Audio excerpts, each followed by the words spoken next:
Le côté merveilleux de notre projet, c'est qu'il regroupe 330 élèves et 35 enseignants et 17 projets culturels, 10 artistes d'ici et d'ailleurs.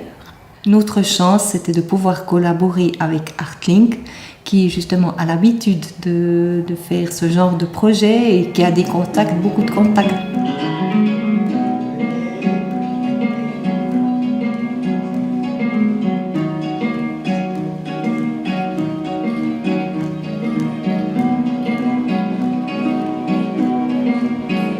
On sait qu'il habite à quel pays?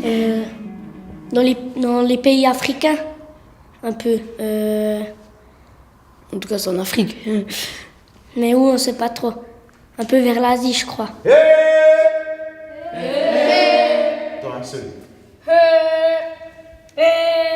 On a appris à se connaître tout d'abord. On a fait quelques jeux. Puis après, on a fait une danse. Et puis, il nous faisait 3-4 pas. On les faisait bien. Après, on les faisait avec musique. Ils nous apprenaient nos pas. Ouais, on faisait petit à petit. Le roi, il demande 10% de recettes de plus que l'année passée. Et donc, les villageois sont fâchés. Et après, il y a quelqu'un qui dit de ne pas se fâcher, que d'inviter plutôt le roi. Et il regarde à gauche, à droite. Les bons moments d'un tel projet, c'est déjà la rencontre de l'autre, justement de travailler avec quelqu'un d'autre qui est l'enseignant, qui n'a peut-être pas précis un but à atteindre. Et lui, il y a plus de spontanéité. Vous revenez là.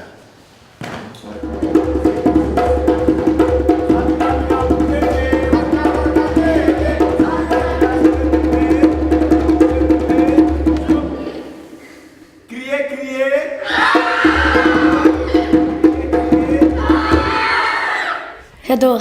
Ouais, c'est cool. C'est rigolo, on s'amuse bien. C'est chouette la danse africaine parce que ça nous apprend d'autres choses. Comment danser autrement que comment on danse en Suisse.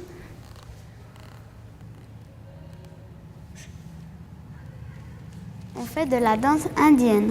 Et quand on fait la salutation, c'est une salutation de danse. Ils font ça en Inde. Alors nous, comme on fait de la danse indienne, on fait aussi.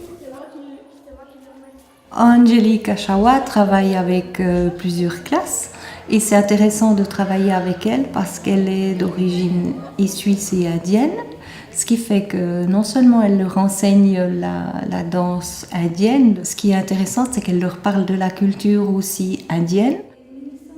La maîtresse, elle nous a appris sur comment c'est un peu l'Inde et puis il y avait plein de choses que je savais pas. J'étais assez content de connaître ce pays. T'arrives à un moment où tu dois faire comme ça. Puis je suis même pas sûre que c'est juste.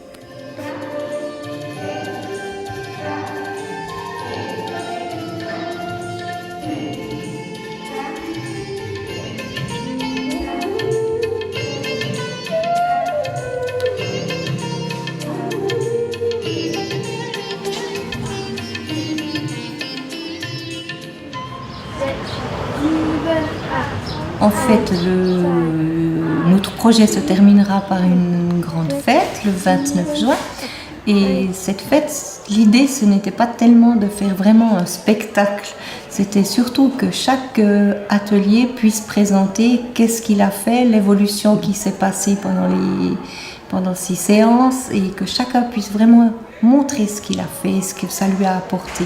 La diversité de chacun fait la richesse de tous. Je crois que cette citation correspond magnifiquement à ce que notre école vient de vivre depuis plusieurs semaines.